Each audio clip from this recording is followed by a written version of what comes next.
Je vais essayer d'aller à l'essentiel du message. On a eu un thème sur notre destinée.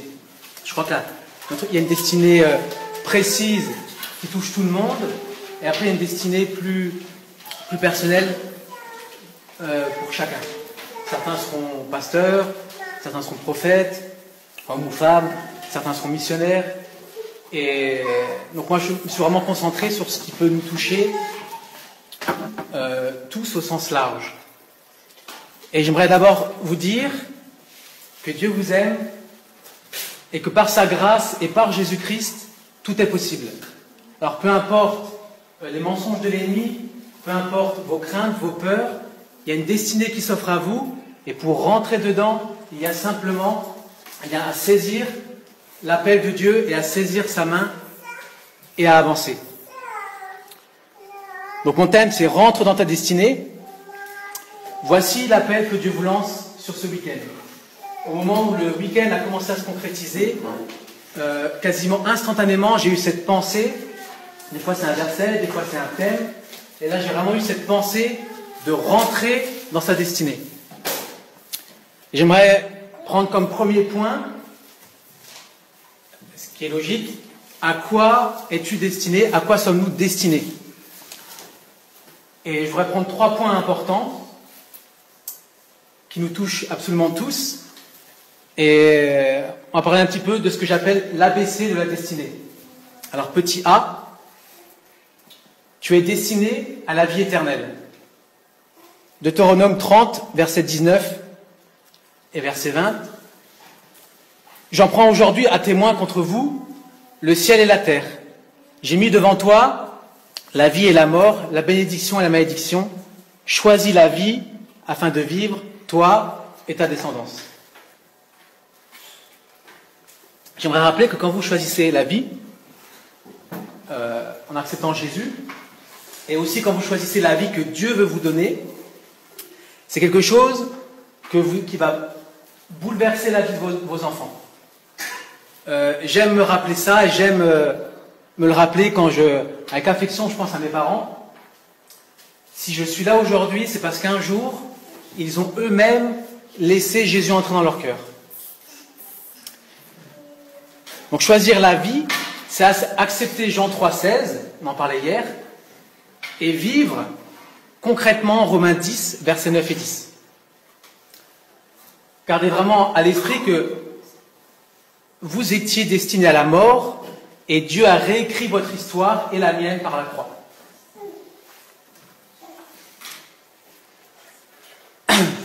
Ça, c'est le premier point de la destinée, mais je crois que c'est le plus important.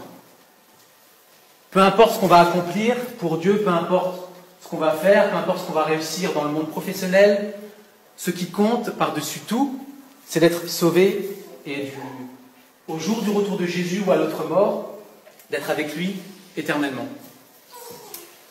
Et je crois qu'on doit se réjouir, bien au-delà de la bénédiction, bien au-delà de tout ce que Dieu peut faire. C'est un sujet qui est suffisant pour se réjouir et louer Dieu. Petit B, ça c'est un point que j'ai aimé. Si tu peux afficher Jérémie 29, 11 et le laisser. Petit B, tu es destiné au bonheur. Et je vois beaucoup, enfin pas des millions non plus, mais je vois beaucoup de chrétiens qui sont en souffrance, il y en a qui sont dépressifs, j'en vois beaucoup ils n'ont pas la joie, ils n'ont pas le bonheur. Après, les gens l'expriment de façon différente, mais même dans le cœur, et ce bonheur, cette joie n'est pas présente. Alors que Jérémie 29, verset 11 nous dit « Car je connais les projets que j'ai formés sur vous, dit l'Éternel, projets de paix et non de malheur, afin de vous donner un avenir et de l'espérance. » Moi j'ai noté projet de paix, mais projet de bonheur aussi. On prend des traductions. Et le verset 12 est magnifique, et je trouve qu'on le cite pratiquement pas, ou en tout cas moi j'ai tilté qu'en préparant le message. Le verset 12, vous me prierez et je vous exaucerai. Pour votre bonheur, Dieu veut vous exaucer. Alors il va vous exaucer selon ses plans, selon sa destinée. Voilà quelle belle promesse à serrer dans son cœur, que pour votre bonheur, Dieu veut répondre à vos prières. Dieu a un avenir pour toi qui dépasse ce que tu peux imaginer. C'est ça ta destinée. C'est ne pas se limiter, ne pas avancer, ne pas marcher en fonction de la conception qu'on peut avoir, en fonction de ce qu'on peut imaginer, ce que Dieu peut faire beaucoup plus. Et je crois qu'on n'imagine pas, chacun personnellement, si on faisait un débat, on vous posait des questions, je crois que vous n'imaginez pas quelle peut être la destinée que Dieu vous réserve. Alors regarde vers Dieu et tu verras ton avenir. Gardez vraiment les yeux fixés sur Dieu, sur Jésus. Parce que de regarder le passé, on voit aussi des fois des personnes qui disent « Oui, mais j'ai loupé ça. Oui, mais j'étais converti, j'ai fait ça de mal. » Ou « Je me suis converti trop tard. » Avec Dieu, c'est jamais trop tard et il n'est jamais en retard. Si vous voulez décoller avec Dieu, c'est possible à partir du moment où vous décidez de décoller. Et peu importe si vous êtes en fin de vie, peu importe si vous êtes tombé, si vous avez péché, l'important c'est d'être vraiment repentant, de revenir à Dieu et de dire peut-être j'ai perdu du temps, peut-être j'ai perdu des années. Et les chrétiens que je connais, au bout de 20, 25 ans de conversion, il n'y a pas un changement. Ils ont toujours les mêmes problèmes, ils ont eu des promesses de Dieu extraordinaires, ils ne sont toujours pas dedans. Et je pense que l'important c'est de se remettre en question, de se repentir et de vraiment de batailler, de se battre avec Jésus pour rentrer dans cette destinée. Les hommes t'offrent une destinée superficielle à durée limitée et Dieu t'offre une grande destinée, mais surtout une éternité. Je veux vraiment que le sujet de vos louanges, ça soit d'être enfant de Dieu, d'être sauvé. Petit c, tu es destiné, c'est là aussi j'aime bien, tu es destiné au miraculeux. Marc 16, versets 15 à 20. Puis il leur dit, allez dans le monde entier, proclamez la bonne nouvelle. Premier point important. À toute la création, celui qui croira et sera baptisé sera sauvé. Mais celui qui ne croira pas sera condamné. Voici les signes qui accompagneront ceux qui auront cru. En mon nom, ils pourront chasser des démons, parler de nouvelles langues, attraper des serpents, et s'ils boivent un breuvage mortel, celui-ci ne leur fera aucun mal. Ils poseront les mains sur les malades et ceux-ci seront guéris. Ah, c'est plus efficace qu'un médecin, ça. Après leur avoir parlé, le Seigneur fut enlevé au ciel et il s'assit à la droite de Dieu. Quant à eux, ils s'en allèrent prêcher partout. Le Seigneur, ils s'en allèrent prêcher partout. Le Seigneur travaillait avec eux et confirmait la parole par les signes qui l'accompagnaient. Bien, par rapport à votre destinée, le point important, c'est aussi de comprendre que vous êtes appelés à vivre pleinement Marc 16. Et ce que j'aimerais dire quand je vois ils pourront chasser les démons, je veux dire, n'ayez pas crainte de l'ennemi. Il est rusé, il est fort, il est plus malin, il connaît mieux la Bible que vous, mais au nom de Jésus et par son sacrifice, c'est vous qui êtes victorieux. Et si vous êtes appelé à faire des choses pour Dieu et que vous êtes en confrontation peut-être avec des choses occultes, dans le cadre de la mission par exemple, ne vous inquiétez pas, rappelez-vous Marc 16. De toute façon, le Saint-Esprit vous forme et même si un jour vous vous retrouvez dans une situation où vous ne savez pas trop comment ça se passe, eh bien simplement priez. J'aimerais aussi dire que le parler en langue, c'est aussi une puissance dans le combat. Donc le miraculeux accompagne premièrement la proclamation de l'Évangile. Parce que Dieu veut d'abord faire de nous des témoins. Donc dans ta destinée, il t'appelle à l'évangélisation. Que ce soit dans ton école, que ce soit à ton travail, que ce soit dans ton voisinage. Les façons sont diverses, mais il faut toujours aller à l'essentiel. Souvent on veut évangéliser juste en montrant qu'on est quelqu'un de bien. Mais si on faisait des concours avec, sur sélection avec certaines personnes du monde et certains chrétiens, sur qui est la meilleure personne, je ne suis pas sûr que ce soit des chrétiens qui gagnent. Mais l'évangélisation, c'est surtout avant tout que les gens comprennent que Dieu les aime, que Jésus est mort pour eux, qu'il est ressuscité et que par la foi en Jésus et non une religion, ils peuvent accéder à la vie éternelle et être réconciliés avec Dieu. C'est ça l'évangélisation. Donc retenez bien dans le verset les signes qui accompagneront ceux qui auront cru. Alors dans l'église de Jésus-Christ, il n'y a pas d'élite. Dans le cœur de Dieu, il n'y a pas d'élite, il n'y a pas de chouchou. Moi j'ai longtemps cru ça. Donc Marc 16, c'est aussi pour vous. Et ça c'est un point important que vous devez comprendre et que vous devez saisir. Alors, quand vous avez un besoin, Dieu met des... Voilà, on est un corps et les responsables, c'est un peu une fonction particulière. Donc il est bon de référer aux responsables, il est bon de demander la prière des responsables. J'en parlais hier, je le fais aussi. Mais comprenez bien votre autorité, comprenez bien votre destinée et votre héritage. On est appelé à vivre le miraculeux, c'est notre héritage et un héritage qu'on va léguer. Alors parents, futurs parents, est-ce que vous priez pour vos enfants quand ils sont malades? Ou est-ce que vous savez que vous pouvez prier et que finalement, votre première réaction, c'est ou un coup de fil au médecin, ou un tour dans la pharmacie, ou est-ce que vraiment votre première réaction est de prier? Pour ceux qui étaient là, Stéphane avait raconté que quand il ne voulait pas aller à l'école et qu'il était malade, il disait à son père, je suis malade, son père disait, attends, je vais prier, et Stéphane disait, non, non, surtout pas, je vais être guéri.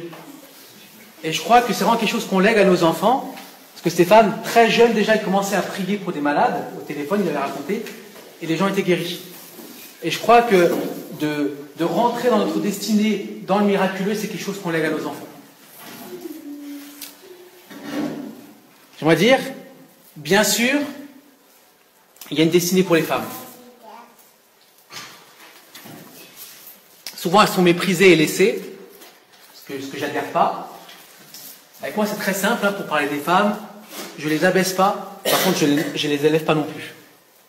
Ça veut dire qu'elles ont une destinée dans le respect du mari, parce que vous êtes le complément et le prolongement du ministère de votre mari. Il a besoin de vous, j'ai besoin de ma femme, et je crois que beaucoup de ministères, même connus, seraient beaucoup plus puissants, en tout cas beaucoup plus actifs, si vraiment ils rentraient dans cette dimension de travailler avec leurs épouses. Et si vous êtes en couple, il y a vraiment un lien qu'on essaie d'expliquer, mais je pense qu'il est beaucoup plus puissant que ça, un lien que Dieu a créé entre l'homme et la femme. Et je vous invite à ne pas vous soucier de votre femme ou de votre mari, mais à répondre à l'appel de Dieu, à rentrer dans la destinée. Et de l'impact que ça va avoir dans votre vie, Dieu va impacter la vie du conjoint qui est plus réticent à rentrer dans son appel. Donc messieurs, retenez bien, vous avez besoin de vos épouses. Pas juste pour la vaisselle, vous pouvez aussi la faire, mais pour le ministère, on a besoin des deux. Pendant le culte, j'avais une pensée, j'ai ouvert la Bible, je suis tombé sur un passage, et c'est celui où Jésus envoyait les 70. Et on voit qu'il les envoyait deux par deux. Dans mon esprit, vraiment, ça associe ça au couple, et je pense que c'est un point important qu'il faut qu'on comprenne. Et donc forcément, j'aimerais dire à ceux qui sont seuls, tu n'es pas destiné à être seul, il arrive ou elle arrive. Gardez juste vos regards sur Dieu, avancez, prenez des décisions, marchez avec lui, et le qui, ça c'est le plus important, et le quand, ça lui appartient. Donc vous êtes destiné au miraculeux, et rentrer dans sa destinée, c'est rentrer dans le domaine du surnaturel et du miraculeux.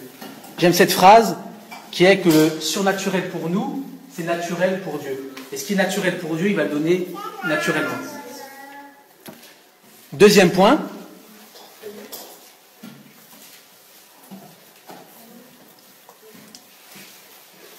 rentrer dans ta destinée. Donc c'est le point central. Alors tout d'abord, il vous faut répondre à son appel. Alors après l'appel à la vie éternelle, c'est surtout l'appel à le servir dans votre destinée.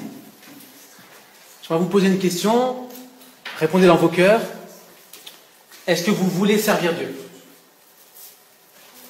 Si la réponse est non, ni Dieu, ni moi, ni Fred, ni Amélie, ni aucun responsable, ni aucun Stéphane, aucun grand ministère ne pourra faire quelque chose pour vous. Parce que Dieu ne vous forcera pas. Donc est-ce que vous voulez servir Dieu?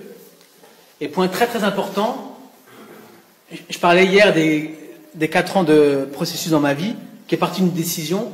Point très très important, est-ce que vous voulez être la personne que Dieu veut que vous soyez?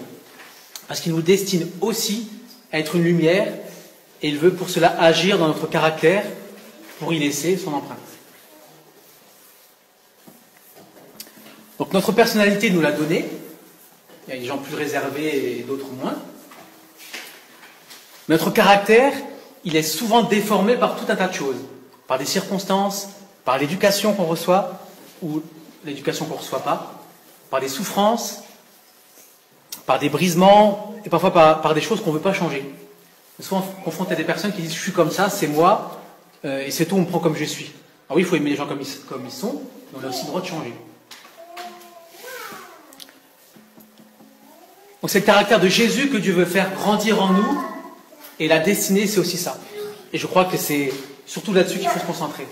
À être la personne que Dieu veut que nous soyons, et tout le reste va en découler. Donc si vous répondez oui à son appel, donc dans vos cœurs, vous devez être sérieux avec Dieu, être constant avec lui, simplement parce que sinon il ne peut pas vous guider, il ne peut pas vous enseigner, il ne peut pas vous former. Et d'être sérieux avec Dieu et d'être constant avec lui, ça veut pouvoir aussi dire de faire des sacrifices. Et plus vous avancerez avec Dieu, en tout cas plus vous le laisserez grandir dans votre vie, prendre la place principale, plus ça sera plus vraiment des sacrifices, simplement des choses que, voilà, comme vous jetez un vieux vêtement troué qui ne vous intéresse plus, ce sera pareil.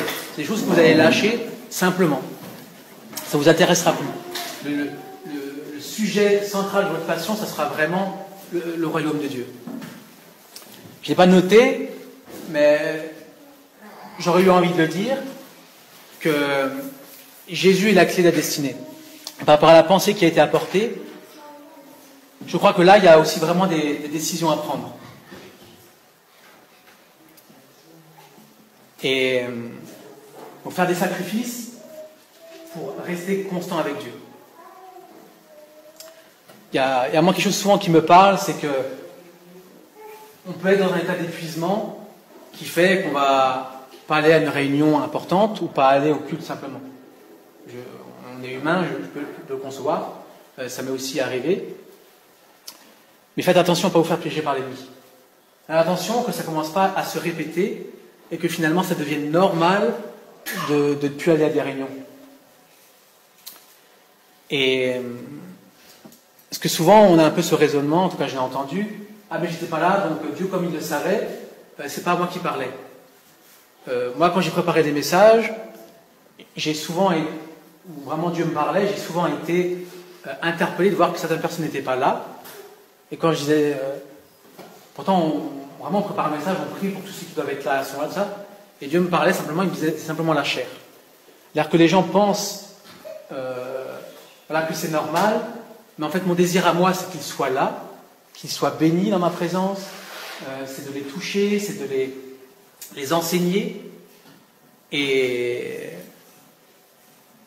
simplement leur chair les amène à un petit confort qui fait qu'ils vont trouver ça naturel. Et je pense que c'est vraiment un point qu'il faut veiller. Ensuite, sa parole doit devenir votre code de la route. Et vous devez chercher à connaître et à faire sa volonté. Vos sentiments, votre ressenti, peuvent être faux, alors que ses directives sont parfaites. Lui, il a une vue d'ensemble et il sait tout. J'aime rappeler que finalement, ce qu'on peut ressentir, on s'en fout. Ce qui compte, c'est vraiment, quand on commence à ressentir quelque chose, On se met devant Dieu, on apprend aussi à écouter les personnes qui peuvent nous entourer, qui nous aiment, qui veulent nous aider à avancer. Et qu'on puisse surtout prier pour savoir vraiment si ce qu'on commence à ressentir, c'est simplement de la chair et de l'esprit. On reviendra beaucoup dans l'année, je pense, sur ce thème, mais je pense qu'il est bon quand on commence à ressentir des choses, on commence à prier. Alors ne craignez rien, il prend soin de vous et toutes choses vont concourir à votre bien. Ne commencez pas à calculer comment faire ceci, comment faire cela, comment arriver à tel point, et puis finalement, si on ne reconnaît pas votre appel, si vous gardez un comportement juste et droit et honorable devant Dieu, c'est-à-dire ne critiquez pas ceux qui vous critiquent, et vraiment laissez Dieu placer les places du puzzle, les morceaux du puzzle. Alors soyez certains que la destinée que Dieu a pour vous est grandiose. Nous avons un Dieu merveilleux, un Dieu grand, donc sa destinée n'est pas médiocre. Troisième point, en marche dans ta destinée. Donc votre choix est fait, vous répondez à son appel. Remarquez que je ne vous laisse pas le choix, il faut répondre à l'appel de Dieu. Votre choix est fait, vous répondez à son appel. 3 choses importantes à comprendre et à vivre dans votre marche. Petit A, le processus. Il y a tout un temps, ce n'est pas la peine de courir sur un ressenti, c'est pas la peine de courir sur une parole prophétique, c'est pas la peine parce que vous sentez appelé à de grandes choses, à presser le pas. David, on en parlait hier aussi, était berger, et il avait été choisi pour être roi. Mais ça a pris un certain temps. Et après avoir été oint, après avoir reçu l'onction royale, il s'est retrouvé auprès des brebis. Tout en ayant l'onction, en fait. Mais avant d'être roi, avant d'être un roi connu, c'est l'image qu'il faut qu'on garde, avant d'être acclamé, il faut qu'on soit un berger. Je pense qu'avant d'avoir un ministère reconnu, connu, apprécié, malheureusement parfois élevé, idolâtré, avant vraiment qu'on soit dans notre ministère et que qu'on soit dans une marche plus facile, parce que vraiment les gens qui nous entourent le savent, il y a des combats qu'on a pu. Avant ça, je pense qu'il faut que dans notre processus d'apprentissage, on soit conscient que la formation peut passer par être un berger, c'est-à-dire prendre soin des autres. Donc commence par t'occuper des autres. Tu n'as pas besoin d'être responsable. Je veux dire, c'est moins de boulot aussi si vraiment tous les chrétiens travaillent ensemble pour prendre soin les uns des autres. Ce que j'aimerais dire, j'en avais déjà un peu témoigné, mais j'aime le redire, vous êtes un cadeau pour moi.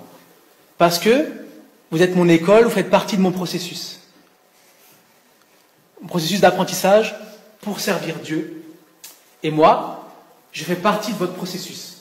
Alors, je suis parfois un peu clair, un peu chiant, je reviens sur des points parce que je prends conscience, parfois vraiment c'est simplement Dieu, qu'il y a des choses qui ne sont pas acquises. Mais voilà, autant moi je bénis Dieu pour chacun d'entre vous, parce que vous faites partie de mon processus, autant moi je fais partie de votre processus. Comme Fred fait partie du mien, j'ai besoin de Fred. Je n'irai pas dire qu'il a besoin de moi, mais en tout cas moi j'ai besoin de lui. Et voilà, on fait partie de notre processus.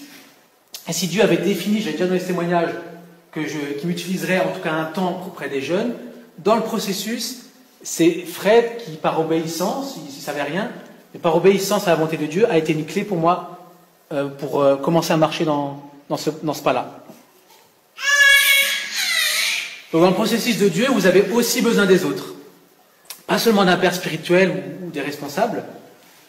Et pour les couples, pas seulement de votre moitié, mais aussi de toutes les personnes que Dieu aura choisies de placer auprès de vous pour votre apprentissage, pour votre marche. Et ne vous inquiétez pas, il fera lui-même certaines connexions entre vous et ces personnes, et les ministères dont vous aurez besoin. Alors ne vous faites pas piéger, ne vous isolez pas, et apprenez à écouter les conseils et les avis de ceux qui vous entourent et qui vous aiment, qui vous veulent du bien. Et si vous n'êtes pas d'accord, demandez à Dieu quel est son avis. Point important. Soit on n'est pas d'accord avec quelqu'un et on se bute. Je ne suis pas d'accord. Bah, finalement, j'ai entendu une prédication de quelqu'un qui dit comme moi. Je crois qu'il faut savoir trancher avec une connexion dans ce sens-là. Et vraiment, ne vous laissez pas piéger en étant isolé. Souvent, quand on va mal, on va avoir tendance à ne pas se confier. Bien sûr, je vous invite à vous confier aux bonnes personnes, à ne pas se confier, et on va un petit peu s'isoler. Et c'est comme une braise. Si vous l'enlevez du feu, elle va s'éteindre. Vraiment, ne vous isolez pas. Donc, vous devez vraiment demander à Dieu son avis pour absolument toujours trancher. Parce que même quelqu'un qui vous veut du bien, même quelqu'un qui est loin, pourrait se tromper. Et dans le processus, ce qui est très important, en plus des autres, c'est que vous soyez vigilants à ce qui peut être de la chair et de ce qui peut être l'esprit. Si tu es passionné par les stars hollywoodiennes, je ne vais pas citer le magazine, mais un petit peu les Actu People et les genres de choses, et que bizarrement d'un coup tu as à cœur de t'occuper de l'évangélisation des stars, je ne dis pas que c'est pas de Dieu, mais c'est vraiment le point où je vous en supplie, soyez à genoux dans la prière pour savoir si c'est réellement de Dieu. Moi j'étais passionné de cinéma, j'avais étudié dans ce domaine, et des portes s'ouvraient. Alors Dieu, la porte qu'il ouvre, on ne la ferme pas, mais il y a des portes, c'est pas lui qui ouvre.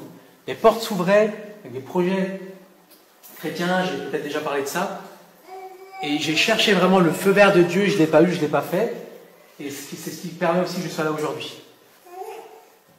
Donc cherchez vraiment à savoir ce qui est de la chair. La chair va vous pousser à faire des choses pour Dieu, alors que l'esprit va vous amener à faire des choses de Dieu. La chair est une volonté humaine, l'esprit c'est la volonté parfaite de Dieu.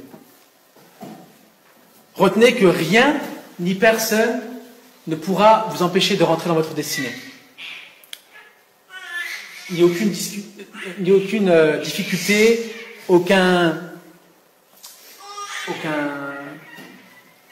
aucune erreur de parcours, bien sûr à condition de se repentir.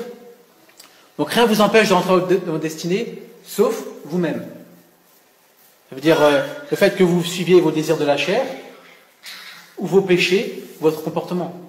C'est-à-dire, si tu as amené à aider les gens et finalement tu les traites comme avec mépris, ou tu les traites mal, je veux dire, tu es dans la destinée amené à faire peut-être d'eux des pasteurs, des apôtres, tout un processus parce que Dieu va t'utiliser pour ça. Et finalement, si tu perds ces brebis-là, tu es en train de court-circuiter toi-même ta destinée. Sachez aussi que ce que Dieu dit, il l'accomplit. Alors, peu importe ce que vous voyez, peu importe ce qui vous entoure, ou ce qu'on vous dit, mettez-vous en marche, obéissez-lui, veillez sur vous-même, et mettez en pratique sa parole, entièrement. C'est-à-dire aussi dans votre comportement, dans les épîtres, dans votre caractère, et dans l'obéissance, et pas juste des versets de puissance, ou d'autorité, ou de bénédiction. Alors c'est très important d'être à son écoute pour avancer à son rythme. Ni plus, ni moins. Un jour Dieu m'a dit ne me précède pas, et j'ai vraiment dû apprendre à marcher à ses côtés, ni plus vite, ni moins vite. Souvent on attend que Dieu nous parle, ou nous montre quelque chose de précis pour avancer, ou qu'il nous parle pour lâcher quelque chose qui va nous permettre d'avancer. Mais je crois qu'il est bon qu'on lui demande. Alors, si vous voulez avancer, plutôt que d'avoir cette pensée que quand Dieu montrera, je vais lâcher, faites cette prière, Seigneur, montre-moi maintenant. De toute façon, je pense que Dieu va vous montrer à un moment précis ce que vous êtes prêt à lâcher pour avancer. Et s'il vous montre des choses que vous n'êtes pas prêt à lâcher, c'est parce que le combat peut être dur et qu'il veut que vous commenciez à vous battre avec lui. Alors demandez-lui, parce qu'il aime l'intérêt qu'on lui porte quand on cherche sa volonté. Donc c'est sa volonté qui compte, et donc c'est son timing qui compte. Peu importe ce à quoi vous vous sentez appelé, et quand vous avez envie que ça bouge, apprenez à marcher sur les directives claires de Dieu. C'est un point très important dans l'apprentissage, dans le destiné, c'est que tout se fasse selon la volonté de Dieu, bien sûr, et aussi en son temps. Et ce même quand vous devez attendre au stade où vous êtes. Si vous sentez à un stade où vous devez aller plus loin, si Dieu a prévu que vous restiez dans ce stade, à ce niveau-là, eh bien, il sait pourquoi, et je vous invite vraiment à ne pas brûler les étapes. Parce que quand vous précédez Dieu, c'est la chair qui œuvre et pas l'esprit de Dieu. Si on prend Abraham, Isaac, c'est l'esprit, c'est la promesse. Ismaël, c'est la chair, c'est la précipitation. Alors pour ne pas le précéder, apprenez à connaître aussi le domaine du prophétique. Souvent on se précipite parce qu'on a une parole. Alors il y a plusieurs temps dans le prophétique, je pense qu'on en reviendra aussi, et Dieu ne conjugue pas comme nous. Même s'il te dit que tu as quelque chose, ça ne veut pas forcément dire que tu l'as tout de suite. S'il te dit que tu vas faire quelque chose, ça ne veut pas forcément dire que tu vas le faire tout de suite. Moi, si quelqu'un vient et me dit « Anna et Rebecca, vous allez aller servir à Tahiti », je vous garantis que même si c'est Tahiti, je ne vais pas lâcher un billet d'avion. Je vais prier et je vais simplement laisser Dieu accomplir ce qu'il a dit. Et c'est ce qui va faire que vous ne vous tromperez pas sur des prophéties qui sont charnelles. L'exemple biblique, que je pense un des plus connus, c'est que quand Dieu a dit vaillant héros à Gédéon, il n'avait rien d'un héros. Mais Dieu voyait quelle était sa destinée, et c'est dans cette conjugaison-là qu'il a parlé. Donc on a besoin du prophétique, mais ensuite chercher personnellement la voix de Dieu, pour que tout se fasse vraiment, pour avoir des confirmations, tout se fasse vraiment dans son temps à lui. Il n'y aura jamais d'erreur quand vous sentirez, moi je vais enlever ce mot, quand vous saurez clairement par le Saint-Esprit que Dieu vous dit maintenant, c'est ça qu'il faut faire. Maintenant c'est là qu'il faut y aller. Ça fait aussi partie de votre apprentissage en route vers votre destinée.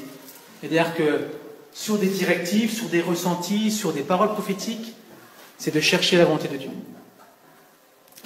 Important, je ne peux pas l'écrire en rouge, mais je l'aurais écrit en rouge, ne bougez pas, ne courez pas sur une parole prophétique pour votre avenir. Mais, sur une parole prophétique pour votre avenir, commencez à agir, mettez-vous en mouvement. C'est-à-dire, mettez-vous à genoux et commencez à prier. Ensuite, Dieu va diriger toutes choses. B, l'obéissance. L'obéissance, c'est un mot que je n'aimais pas quand j'étais petit. Et c'est un mot, quand je me suis converti, qui a bouleversé ma vie. Et c'est quelque chose que j'aime particulièrement. Vous comprenez que dans mon obéissance à Dieu, j'ai aussi appris ce que c'est d'être soumis aux hommes. J'entends souvent le contraire. Et seulement, tout en étant soumis d'abord à Dieu, je ne suis pas soumis à une personne parce qu'elle va me dire quelque chose qui n'est pas de Dieu. Je me soumets quand même à la personne, je ne me soumets juste pas dans le domaine où je sais que ce n'est pas ce que Dieu veut pour moi. Donc Matthieu 7, versets 21 à 23. C'est un verset que j'ai appris par cœur. Ceux qui me disent « Seigneur, Seigneur » n'entreront pas tous dans le royaume des cieux, mais seulement celui qui fait la volonté de mon Père céleste. Beaucoup me diront ce jour-là « Seigneur, Seigneur, n'avons-nous pas prophétisé en ton nom? N'avons-nous pas chassé des démons en ton nom? N'avons-nous pas fait beaucoup de miracles en ton nom ?» Je fais une petite pause. Franchement, si ça, c'est pas des chrétiens, je sais pas, parce que déjà, Jésus est leur Seigneur. Ensuite, ils chassent des démons, donc c'est qu'ils ont compris quand même leur héritage, qu'ils sont dans leur destinée. Et ils ont fait des miracles, et s'ils font des miracles, dans le nom de Jésus, et pas au nom d'une entité, dans le nom de Jésus, c'est que ils sont chrétiens et c'est qu'ils sont avec Dieu. Et alors, je leur dirai ouvertement, je ne vous ai jamais connus, éloignez-vous de moi, vous qui commettez le mal. Il y a une traduction qui dit, vous qui commettez l'iniquité. Et je pense que de désobéir à Dieu, je dirais pas malgré vous, mais en tout cas parce que parfois on est dans une désobéissance et Dieu nous prévient. Dieu nous prévient par sa parole, Dieu nous prévient par une prédication, Dieu nous prévient par des prophéties, par des personnes qui nous aiment et qui ont le discernement. Dieu nous prévient, et là, c'est ça qu'on refuse d'écouter. C'est l'avertissement de Dieu qu'on refuse d'écouter, et c'est là qu'on se complaît, qu'on continue d'avancer dans une désobéissance. Et je pense que Saül est un bon exemple, et si je me rappelle bien l'histoire, il avait déjà eu une petite bêtise, et c'est la deuxième que Dieu a tranché. Donc l'obéissance, c'est primordial pour Dieu. On peut tout faire pour lui, mais ce qui touche réellement son cœur, c'est quand on cherche sa volonté et qu'on lui obéit. Et ce qui est important dans votre marche, à tout moment et dans tous les domaines, c'est l'obéissance. Et je vous encourage à prier pour être dégoûté du péché, selon Dieu, et pour être touché par ce qui touche le cœur de Dieu. Et pour être obéissant, et prier aussi pour connaître ce qu'est le compromis, pour pouvoir le fuir comme la peste. Le compromis, c'est vraiment quelque chose qui va vous perdre, et c'est vraiment vous regardez juste un petit thème, c'est le compromis, c'est à vous, j'en viendrai à vous, mais priez pour apprendre ce que c'est, et vraiment vaincre ça dans votre vie. La parole de Dieu, elle est tournée dans tous les sens par des milliers de personnes, de différentes religions, mais aussi dans le milieu évangélique. Et vous devez vraiment avoir ce désir, avoir une obéissance complète à Dieu, et donc de lui demander d'apprendre ce que c'est qu'un compromis. Et quand vous serez face à un compromis, vous allez commencer à le savoir. Donc à retenir, l'obéissance, c'est très important pour Dieu, et donc pour votre marche, c'est primordial. Donc faites ce qu'il dit, c'est le chemin direct le plus sûr pour votre destinée. 2. En étant désobéissant, on peut se priver de sa destinée. On va revenir à Saül qui est l'exemple, je pense, concret. Donc petit c, l'humilité.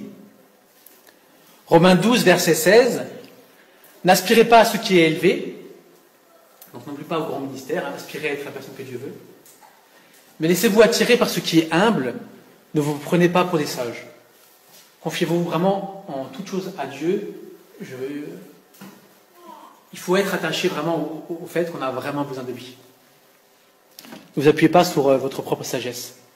Votre but doit être Dieu et pas une grandiose destinée. La destinée, c'est ce que Dieu va accomplir dans notre vie. Et pas d'être fièrement installé sur l'estrade, dans un grand ministère, ni même d'être une célébrité chrétienne. Dieu fera ce qu'il veut, mais votre but doit être celui au-dessus de toute chose, ça doit être votre destinée. Ça doit être votre destinée dans la mesure où votre but ultime, c'est celui qui est au-dessus de la destinée. Votre but ultime, c'est Dieu, c'est sa volonté dans votre vie, et c'est de marcher dans les plans, dans les projets qu'il a pour vous. Donc la Bible nous invite à voir les autres comme au-dessus de nous. Ça ne veut pas dire qu'on est des moins que rien. Ça ne veut pas dire que lui il est capable et moi je suis incapable, je peux rien faire. Ça veut simplement dire que vous devez honorer les autres et garder en tête qu'ils sont autant capables que vous d'accomplir ce que vous faites, et que vous êtes autant capables qu'eux d'accomplir ce qu'ils font, pas par une capacité propre, mais vraiment par la grâce de Dieu qui agit en chacun de nous. C'est-à-dire, si vous vous sentez appelé à prêcher, priez. Quand vous avez une pensée, vous allez voir Fred, mais ne vous laissez pas bloquer en vous disant peut-être que je vais prêcher moins bien qu'à Samuel Peter Schmidt, peut-être que je vais prêcher même moins bien que les gens qui m'entourent au groupe de jeunes. C'est pas important, on est tous différents. Soyez pas des clones, soyez vous-même, Et de toute façon, quand vous commencerez à marcher dans votre destinée, dans les domaines où vous êtes appelés, vous allez progresser. Que ce soit la prédication, que ce soit la louange, tout un tas de choses, vous allez progresser. Même dans le prophétique, on progresse. Donc servez fidèlement Dieu, mais veillez et priez pour vivre une vraie humilité, celle que Dieu désire voir en nous, en vous. Alors, dernier point, avant de conclure, le plus important et le plus long. Alors, ce à quoi vous n'êtes pas destiné. Alors, vous n'êtes pas destiné à être connu ou reconnu. On l'est par la force des choses, mais ce n'est pas à ça que Dieu vous destine. Méfiez-vous des prophéties qui vous élèvent, qui mettent Dieu dans l'équation, mais ce n'est pas Dieu qu'elle élève, c'est vous qu'elle élève. Méfiez-vous. C'est d'abord Dieu. Alors on ne te reconnaît pas pour ce que tu es, ou pour tes capacités, mais c'est Dieu qui doit être connu. C'est Jésus-Christ. On voit des ministères qui sont connus, mais ils sont connus pourquoi? Pour être des instruments de Dieu, pour être des serviteurs de Jésus-Christ.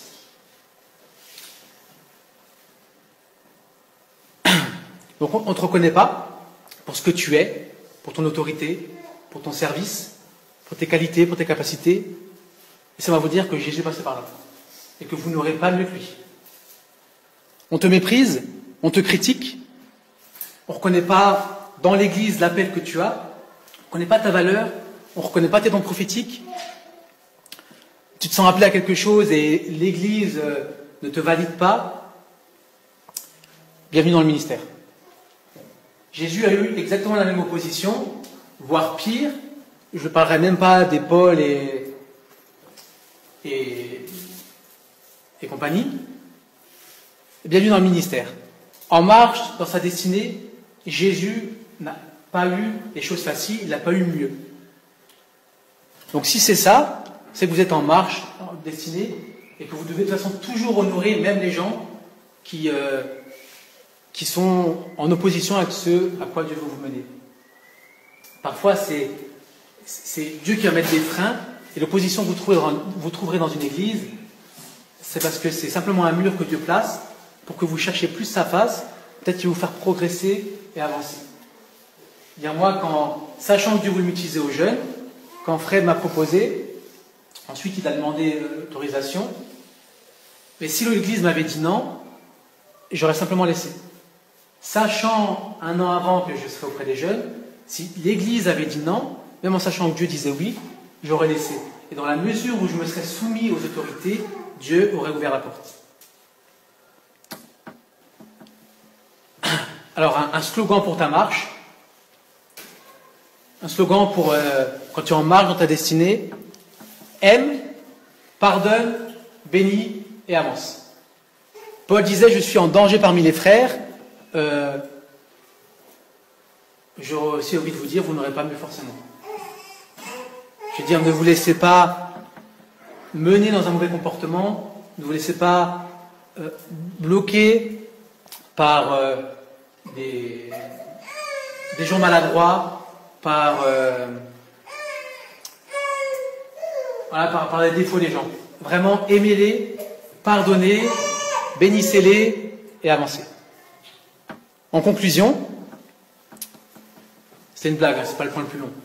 En conclusion, tu peux réussir ta vie et louper ta destinée. Tu peux avoir un super boulot. J'ai un frère qui m'a témoigné un jour, il avait bossé en Suisse, il avançait vachement bien avec Dieu, il avait bossé en Suisse, et à un moment donné, tout s'est cassé la gueule. Tout s'est cassé la gueule parce qu'en fait, la priorité, même si Dieu était toujours dans l'équation, la priorité c'était l'argent qu'il gagnait, c'était son bon boulot, et tout s'est cassé la gueule. Et comprenez que pour le rappeler à l'ordre, Dieu lui a enlevé son travail.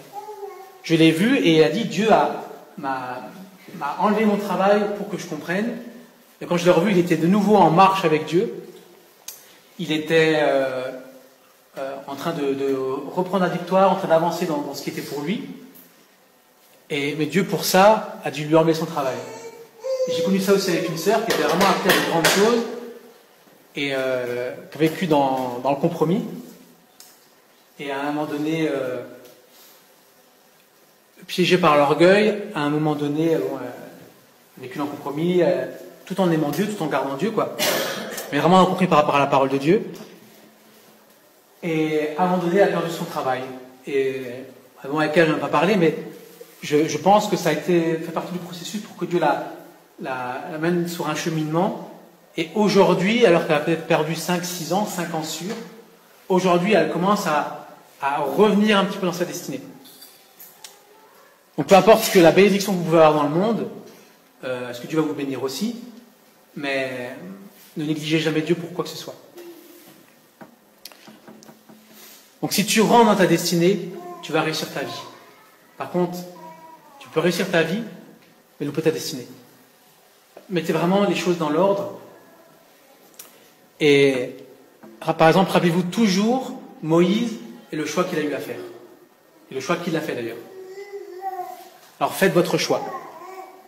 Et si tu veux rentrer dans ta destinée, marche fidèlement avec lui, écoute-le et fais-lui entièrement confiance. La foi, c'est une confiance aveugle. Même si tu manques d'argent, même si je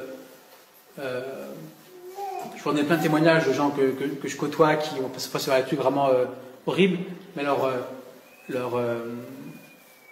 confiance en Dieu n'a pas bougé, et même dans les difficultés, même en ne sachant pas peut-être comment nourrir leur famille. J'ai entendu parler d'une sœur qui n'avait plus de quoi nourrir ses enfants. Et si on voit des fois des gens, même chrétiens, oui, faire des choses pour finalement pour pouvoir payer ce qu'il y a à payer, des choses qui sont contraires à ce que Dieu veut, des choses qui ne sont pas légales. Alors on voit deux types de personnes. On voit la réaction comme ça, et on voit aussi la sœur là, elle a gardé confiance en Dieu, elle a dit non, Dieu va me nourrir. Dieu ne me laissera pas, Dieu va me nourrir avec mes enfants. Alors faites pas ça pour ça, mais la sœur a commencé à recevoir des dons anonymes dans sa boîte aux lettres. Et elle n'a pas crié sur les toits. Elle a vraiment confié ça à Dieu, quoi. Et je connais même quelqu'un qui a commencé pour nourrir ses enfants, tout en connaissant Dieu, à un moment donné, à travailler dans un bar. Et quand je dis un bar, c'était pas forcément serveuse. Donc voilà, gardez votre confiance en Dieu, peu importe les circonstances, l'or et l'argent, ça lui appartient, et ne faites pas de compromis, parce que si par vos compromis vous vous bénissez de 75 € qui vont vous dépanner,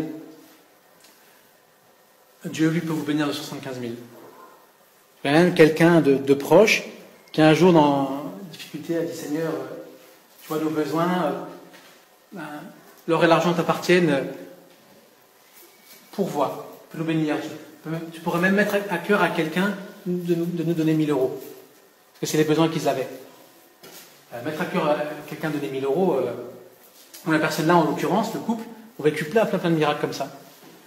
Et donc c'est la femme qui prie comme ça, et Marie, à un moment donné, il était dans la famille, il dit tiens, on va aller voir telle personne, voir comment ils vont.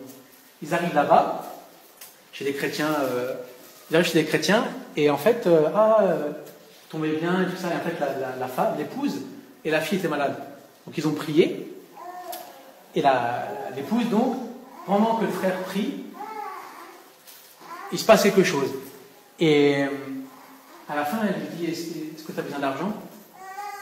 Alors il dit je te répondrai. Je pensais qu'elle était un peu pris de court, elle dit je te répondrai pas. Elle dit ok, parce que Dieu me montre un chèque de 1 000 €. Et je crois que dans votre destinée, il faut laisser Dieu vous bénir, et pas vous bénir vous-même. Ayez une confiance aveugle en lui. Ton avenir est une grande destinée que Dieu va accomplir, mais il a besoin de toi. Je pense que le message de Dieu est clair ce week-end, avec l'harmonie qu'il y a eu dans l'ordre des choses et les différents messages. Dieu t'appelle à rentrer dans ses destinées. Si tu as déjà pris plein d'engagements, n'est pas là pour prendre un énième engagement. Dieu t'appelle à prendre un engagement que tu vas tenir. L'heure d'appel, à venir sur le devant comme ça, souvent on est influencé par ce qui se passe autour. Même une fois, on a fait un appel, personne ne s'est levé, et à la fin, on vient de voir, vous pouvez prier. Donc il y a vraiment des gens qui peuvent être influencés, et je respecte ça, je le comprends. Et j'étais sur une échelle jusqu'à 10 dans la timidité, moi je devais être à 15. Mais voilà, passez outre de ça. Ça arrive qu'on fasse une activité parce qu'il y a le pote. Ça arrive qu'on vienne à un week-end de jeûne parce qu'il y a le pote. Ou qu'on ne vienne pas parce qu'il n'y a pas le pote. On l'a vu là. Mais devant Dieu, c'est juste toi et lui. Les autres ne comptent pas. Donc 20 secondes de courage lors d'un appel pour placer ta foi en Dieu vont changer ta vie.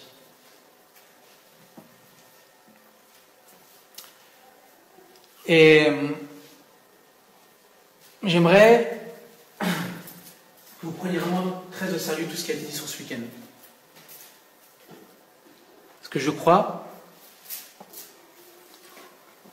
je suis convaincu que vous êtes à un moment décisif de votre vie et que Dieu vous appelle clairement, de façon vraiment précise et puissante sur ce week-end, à prendre des engagements, mais surtout à les tenir. Dieu vous aime, il va toujours vous bénir, toujours vous encourager, toujours vous conduire. Mais par rapport à votre destinée, soyez conscients qu'il y a un moment où ce sera trop tard.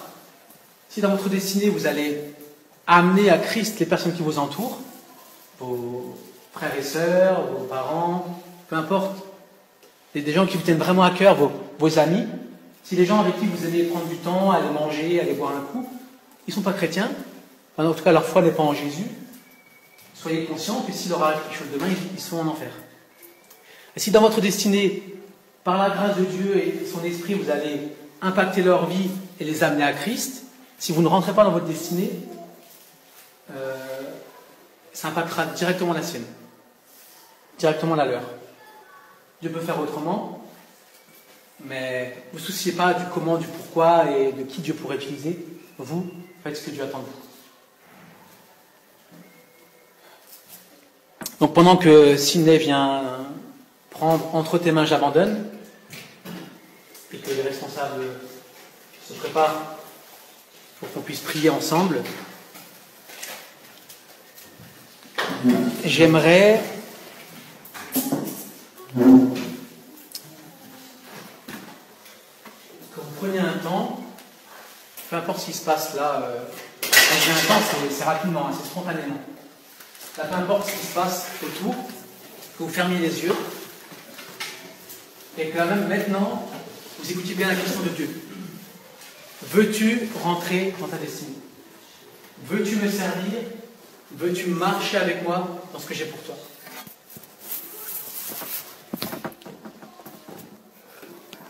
Voilà son appel sur ce week-end. Et c'est donc forcément l'appel auquel on vous invite à répondre. Alors j'aimerais assez vite, après c'est vraiment qu'on ait un temps de réflexion, que c'est un choix qui va bouleverser votre vie, c'est vraiment qu'on ait un temps de réflexion, aussi peut-être parce que la chair ou l'ennemi fait opposition. Prenez-le, il n'y a pas de problème. Et sinon, j'aimerais que, assez spontanément, vous leviez, vous veniez sur le devant et qu'on puisse prier pour vous. J'ai invité les responsables, je vais inviter aussi Rebecca. Et on va prier pour vous et sceller peut-être ensemble le choix que vous allez faire. Et par la suite, dans votre marche de votre destinée, si c'est dur, si vous avez besoin, sachez qu'on vous aime et qu'on est aussi là, que de servir Dieu, c'est aussi de servir les autres, et qu'on est aussi là pour vous aider, c'est ce qui a été dit. Il n'y a pas de condamnation, il n'y a pas de jugement. Et s'il y a une difficulté qui vient, et que vous avez pris une décision et que vous commencez à marcher, qu'il y a une difficulté qui vient, demandez de l'aide. Criez à Dieu et demandez aussi de l'aide aux gens qui vous entourent. Donc là où vous êtes, prenez une décision aujourd'hui. C'est Dieu qui sait ce qu'on va, peut-être que demain c'est trop tard, mais là où vous êtes, il faut que maintenant vous preniez une décision dans ce week-end. Maintenant je vous invite à ceux qui désirent rentrer dans cette destinée. C'est destiné pour vous, pour votre famille, pour vos enfants. Si vous voulez rentrer dans la destinée de Dieu, on veut prier pour vous. Scellez cette décision ensemble et je vous invite vraiment à venir.